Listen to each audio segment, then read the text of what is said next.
तो over thinking के कारण नींद नहीं आती है, तो सर इसका क्या कारण है?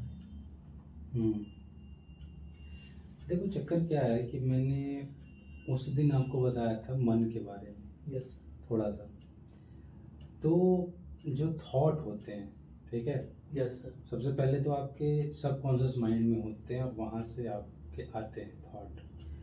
लेकिन चक्कर क्या है कि अगर आप किसी थॉट प्रोसेस का सलूशन नहीं कर पाते तो उसका एक लूप बन जाता है, ठीक है। आप उस लूप को तोड़ नहीं पाते और लगातार जो है उसी के बारे में सोचते रहते हैं और इससे आपका टाइम जाता रहता है, लेकिन सोल्यूशन नहीं मिलता। जब तक आपका सोल्यूशन नहीं मिलता, मतलब यस तब तक आप उसको सोचते रहते हैं।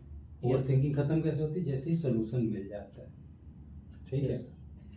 तो रादर देन कि आप बिस्तर पर लेट के सोच ही रहो सोल्यूशन नहीं मिल रहा है, इससे बढ़िया ये तरीका है कि आप उसका सोल्यूशन ढूंढें। कैसे सोल्यूशन ढूंढेंगे ओवर थिंकिंग का? आप लेटे मत रहो, बैठ जाओ, एक पेन उठाओ, कॉपी उठाओ, ठीक है। उस पर जो भी आपके दिमाग में आ रहा है ना उसको लिखो कि ये आ रहा है, ये आ रहा है, ये आ रहा है। आंखें बंद करके उसको लिखो।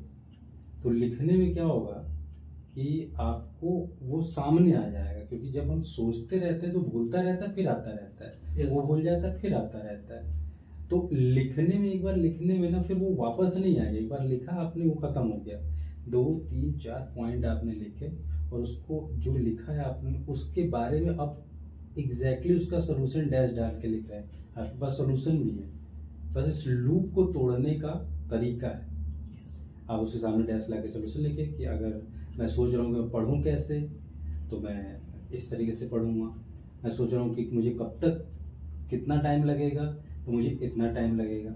आपके थॉट को, थिंकिंग को तोड़ रहे हैं, ब्रेक कर दे रहे हैं, ब्रेक डाउन कर दें। आप इतना लिखने के बाद 10-15 मिनट की प्रैक्टिस के बाद आप जाके आराम से सो जाएंगे, क्योंकि सब कुछ हो गया। आपका जो आपका लूप बन रहा था थिंकिंग का, वो टूट गया, ठीक है।